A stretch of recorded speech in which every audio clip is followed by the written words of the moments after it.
Meus amados irmãos, boa noite. A graça e a paz do Senhor Jesus Cristo. Meus queridos, eu quero nesse momento convidar os irmãos, os que podem, em reverência à leitura da palavra de Deus, colocar-se de pé, onde faremos a leitura do livro santo, no penúltimo livro da Escritura, a carta de Judas. Judas,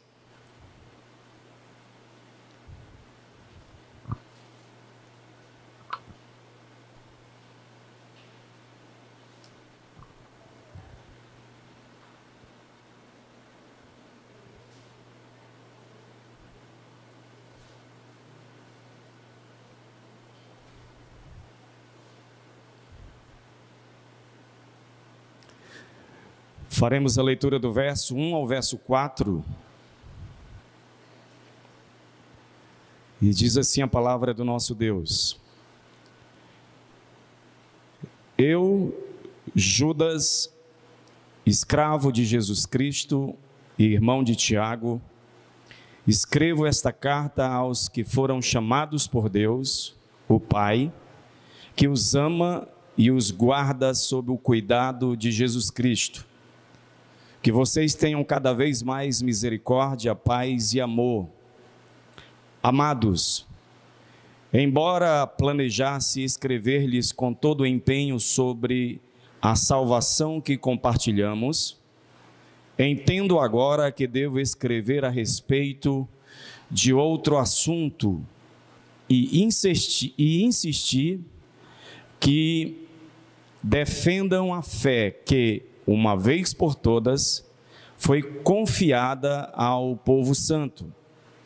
Pois alguns indivíduos perversos se infiltraram em seu meio, sem serem notados, dizendo que a graça de Deus permite levar uma vida imoral. A condenação de tais pessoas foi registrada há muito tempo, pois negaram Jesus Cristo, nosso único e soberano Senhor. Oremos. Senhor nosso Deus e Pai, nessa noite, ó Deus, mais uma vez na Tua presença, aqui nos colocamos, Senhor, como necessitados, como pessoas totalmente dependentes da Tua graça, e te pedimos, ó Pai, que nesse momento o Teu Espírito Santo venha nos conduzir, nos auxiliar na compreensão da Tua palavra. Ó Deus, diante de Ti confessamos a nossa limitação, a nossa miséria, o nosso pecado, e apelamos, ó Deus, para a Tua misericórdia, para que nessa noite, mais uma vez, de uma forma toda especial, o Senhor venha falar ao Seu povo, que o nome do Teu Filho, Jesus Cristo, venha ser glorificado no nosso meio, e que Tua amada igreja, Senhor, venha ser mais uma vez edificada. Assim nós oramos e bendizemos o Teu santo nome, em nome de Cristo Jesus, Teu Filho amado. Amém e amém. Podeis assentar, meus amados.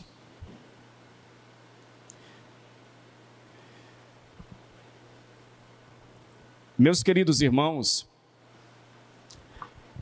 a carta de Judas é uma das cartas que talvez poucos cristãos tenham despertado o interesse de lê-la. Talvez você mesmo que está aqui nessa noite não tenha parado ainda para ler essa carta e perceber o quanto ela é rica, o quanto o Espírito Santo levou este homem, separado por Deus, para esse determinado ofício, para escrever uma carta carregada de recomendações santas da parte de Deus para com o seu povo. No Novo Testamento, nós encontramos um outro livro chamado Atos dos Apóstolos, que todos nós sabemos que fora escrito por Lucas. Alguns comentaristas chamam a carta de Judas como sendo o Atos ou os Atos dos Apóstatas. Se nós temos Lucas escrevendo os Atos dos Apóstolos, aqui nós encontramos Judas escrevendo, denunciando, delimitando e enumerando os atos dos apóstatas. Mas uma pergunta inicial é necessária a se fazer: quem é esse autor? Quem é esse escritor? Que Judas é este que escreveu esta carta? Observemos que Judas, ele se apresenta como sendo primeiro irmão de Tiago. Ele apresenta a sua credencial, ele mostra e ele se apresenta à comunidade dos santos como sendo alguém que é irmão de uma das autoridades constituídas por Deus para pregar o santo evangelho à igreja do Senhor. Aí nós já percebemos a primeira autoridade e fidelidade no escrito de Judas. E todos nós sabemos que ele se refere a Tiago, irmão de Jesus. Judas, portanto, ele também é irmão de Jesus, mas ele não se agarra a esta prerrogativa inicial de se apresentar como sendo o irmão de Jesus. Ele apresenta-se primeiro como sendo o irmão de Tiago, e apresenta-se como sendo servo de Jesus Cristo, mostrando que ele, mesmo sendo meio-irmão de Cristo, tendo laços sanguíneos, laços afetuosos de família, ele vai mostrar-se que ele também é uma pessoa que ouviu a mensagem de Cristo, ouviu a mensagem do Evangelho, foi convertido pelo poder do Espírito Santo e agora coloca-se numa posição onde a palavra que ele utiliza é escravo, uma linguagem da lei suzerana, onde existe um senhor e existe um servo, existe um senhor e existe um escravo. Notemos a humildade de Judas. Judas, quando se declara servo de Jesus Cristo, Judas está se colocando na condição de humilde, aquele que atenta, que observa, que recebe ordens e que a executa em nome do seu Senhor. Em primeira instância, Judas deixa claro que ele não vai falar a partir de si mesmo, a mensagem não é sua, a palavra não é sua, a orientação não é sua. Esta palavra, esta mensagem, esta orientação vem de um ser supremo, de um dono maior, superior a ele. E ele, assim começa o discurso da sua carta. Se no livro dos Atos dos Apóstolos, meus irmãos, nós lemos e percebemos o caráter, a obra e o ensino de homens chamados por Deus, através dos quais Cristo, pelo poder do Espírito Santo, começou a edificar a sua igreja, aqui na carta de Judas, nós vamos ver o contrário de tudo isso. Nós vamos ver o perfil de homens que também, levantados por Deus, para este propósito, para esta finalidade, foram levantados por Deus para proliferar, para agitar a comunhão dos santos, para disseminar um falso ensino, para perturbar a Assembleia dos Santos. E o mais glorioso, meus amados irmãos, é que quando nós lemos as Sagradas Escrituras e contemplamos a beleza, a soberania e a sabedoria desse Deus tão belo, desse Deus incomparável, inconfundível, nós começamos a perceber e aceitar com grande alegria e gozo no nosso coração, que Deus, Ele deixa bem claro que a sua igreja, o seu povo, haveria de experimentar, de passar por momentos de turbulência, de agitação, homens provocadores, dissimuladores, homens ímpios, que haveriam de se introduzir na comunhão dos santos, homens que haveriam de participar da agregação de todos os irmãos, e Deus, Ele pela sua infinita sabedoria, antes de tudo isso acontecer, Ele através do seu Filho Jesus, Ele fala sobre isso, que haveria de surgir falsos cristos, falsos profetas, falsos mestres, falsos ensinos, falso evangelho. A igreja de Deus não foi pega de surpresa. Deus havia advertido, vão surgir, e além de Deus dizer, vão surgir, Deus vai dizer o que eles vão fazer. Deus vai dizer que em certo ponto eles serão bem-sucedidos naquilo em que eles irão fazer, que é justamente propagar a apostasia. A palavra apostasia, ela tem no seu sentido original o mesmo que divórcio, separar-se. Então a palavra apostatar-se significa se divorciar do ensino santo, se divorciar de Cristo, afastar-se de Cristo, separar-se de Cristo, separar-se dos ensinamentos de nosso Senhor e Salvador Jesus Cristo. Deus diz que eles vão surgir, Deus diz o que eles vão fazer, Deus diz que eles vão alcançar tal êxito, mas Deus também diz que eles serão condenados. Eles não ficarão impunes. A igreja de Deus não é para ficar estupefata, a igreja de Deus não é para ficar deveras alarmada. A igreja de Deus não é para ficar de cabelos em pé, mas a palavra de exortação, mas a palavra preventiva de Deus por intermédio de Judas, é que para mesmo a igreja sendo sabedora de que Deus permitiria que tais homens se levantariam, de que tais homens se introduziriam no seio da igreja, provocariam a disseminação de falsos ensinos, alcançariam certos êxitos, a igreja, os genuínos cristãos, deveriam descansar o seu coração na palavra de Deus e no Deus da palavra, de que Deus, do começo ao fim, guardaria todos os seus fiéis. E isto deve servir de alento e de conforto para os nossos corações.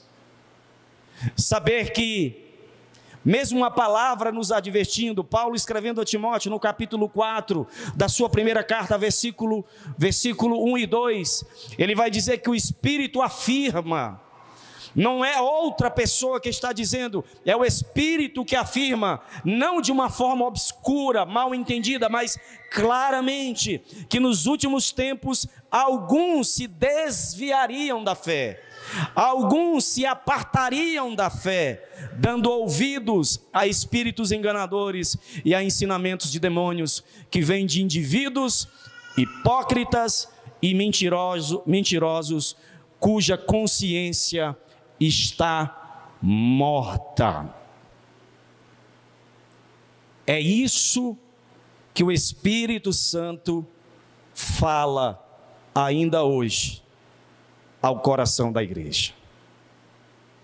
Nós, à semelhança dos cristãos do primeiro século, que receberam a carta de Judas, somos exortados por Deus, convocados por Deus para o santo combate, para a batalha da fé.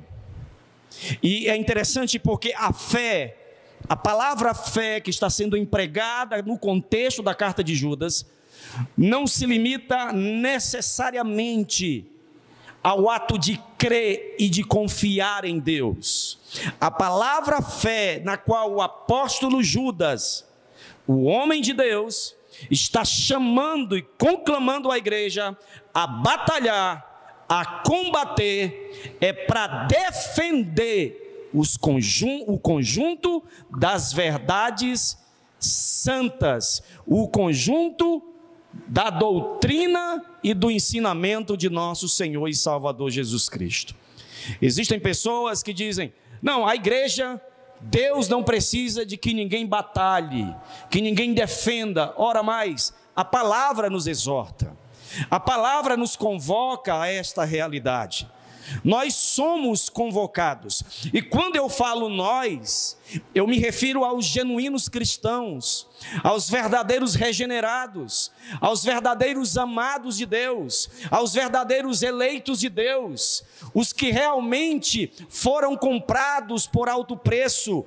Estes, eles não se esquivam deste combate, eles não se desviam desta batalha, eles não dão desculpa, muito pelo contrário, eles atentam para o chamado de Deus e se esmeram no meio do combate. Eles vão ao combate, eles vão para a guerra, mas eles vão na confiança de que eles vencerão em nome de nosso Senhor e Salvador Jesus Cristo, meus amados irmãos. Como é precioso para nós esse ensino, de que nós, como igreja de Deus, como eleitos de Deus, fomos convocados por esse santo Deus a batalhar diligentemente pela fé. Batalhar. Meus irmãos, nos primeiros séculos da história do cristianismo, quando os falsos mestres, os falsos profetas, eles surgiam e propagavam um outro evangelho, os fiéis de tais igrejas locais, eles não deixavam passar em branco. Quando tais profetas falsos, tais mestres falsos, começavam a ensinar uma outra coisa que não era o ensino de Jesus, a primeira coisa que aquela igreja dizia era: quem disse isso? Aonde está escrito? A igreja não deixava passar em branco. Ao contrário dos dias atuais, nós percebemos uma igreja brasileira que recebe como verdade de Deus toda sorte de lixo teológico e doutrinário, e não se dão nem ao luxo de pensar e perguntar: quem disse isso? Aonde está escrito? Por isso que a carta de Judas é tão atual quanto naquele tempo para os nossos dias hoje. Porque quando nós ouvimos a palavra, nós ouvimos o ensino, o homem de Deus aqui pregando a palavra, eu mesmo que vos falo agora, você tem a liberdade em Cristo, pelo poder supremo do Evangelho, pelo poder do sangue que foi derramado para a remissão dos nossos pecados, ao olharmos para o livro santo de Deus e examinarmos se de fato o que está sendo dito, que está sendo pregado, está sendo ensinado, é a genuína doutrina de nosso Senhor e Salvador Jesus Cristo. Amém, meus irmãos? Uma outra grande verdade que nós não podemos deixar de aprender nessa noite é que os combatentes, quem são esses combatentes? Judas vai dizer: os combatentes foram chamados por Deus, o Pai. Observe que nós estamos falando em guerra, nós estamos falando em combate. E todos nós aqui, os homens principalmente, nós chegamos naquela fase em que nós tivemos que nos alistar, nos apresentar a uma das 3 forças armadas, até mesmo para ser dispensado, receber a nossa carteirinha de reservista. A gente vai e comparece, a gente se apresenta no alistamento, para que na hora que tiver uma guerra, se convocado for, estamos à disposição. Nós nos apresentamos. Aqui não é assim que funciona. Na batalha de Deus, na batalha diligente da fé, na batalha dos santos, na batalha da eternidade, na batalha da verdade, o homem não se apresenta para Deus dizendo: eis-me aqui, eu quero batalhar por essa verdade.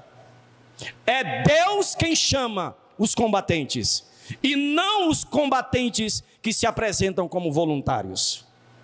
E aqui nós apreciamos a gloriosa doutrina da eleição e da predestinação de nosso Senhor nas Sagradas Escrituras. É Deus quem chama. Judas deixa claro: foram chamados por Deus, o Pai. Não foi ninguém na terra que ele chamou. Seu pai, sua mãe, o pastor, o diácono, o presbítero, ninguém lhe chamou. Deus nos chamou para a salvação, e na proporção em que ele nos chamou para a salvação, ele também nos chamou para esta grande batalha. Todo salvo em Cristo Jesus, ele tem prazer de participar desta batalha. Batalhar diligentemente é você não se dar por calado, é você não se dar por convencido, é você não ficar quieto diante de tantos absurdos, de tantos exageros que estão fazendo com o Evangelho, que estão fazendo com a noiva do Cordeiro, com a igreja de Deus. É batalhar pela fé, é defender a fé, é expressar a verdade de Deus, é apresentar as premissas da palavra de Deus. É nós, homens e mulheres, não na nossa força, não no nosso braço, mas no poder do Espírito, na eficácia do poder da palavra e do santo Evangelho de Deus. Esta é a batalha da igreja. Fomos chamados por Deus. Segundo, o combatente, além de chamado, Judas vai dizer, ele é amado por Deus. Se ele é amado, ele é guardado. Se ele é amado, ele é protegido. Se ele é amado, ele vai estar bem municiado. O amado de Deus é guardado por Deus, protegido por Deus, dirigido por Deus. E como bom é ser amado por Deus, meus irmãos. Ele sabe disso. Você tem que saber disso, de que você é amado de Deus, de que nós somos amados pelo Senhor. O amor do Deus Pai, na expressão máxima do seu Filho, sendo crucificado como obra cabal, definitiva, satisfatória, completa, perfeita, para a nossa salvação, para que nós pudéssemos estar aqui, diante desse Deus tão lindo e tão maravilhoso. A terceira verdade, ele vai dizer que nós somos guardados por Cristo. E aqui, meus irmãos, entra uma outra doutrina, que é a perseverança dos santos. O Senhor nos guarda do começo ao fim. Ninguém se perde na caminhada, ninguém se perde na jornada, ninguém se perde na batalha. É Deus quem opera do início ao fim da nossa salvação, é Deus quem nos guarda. Deus assegura-nos de que nós seremos guardados até o último instante.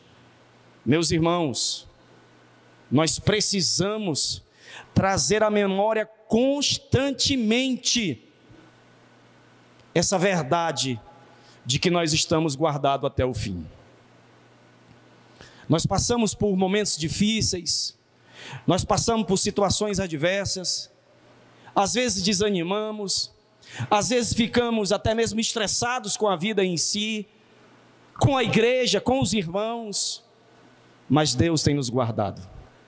Deus tem nos feito perseverar até o presente momento. Louvado seja o Deus da perseverança dos santos.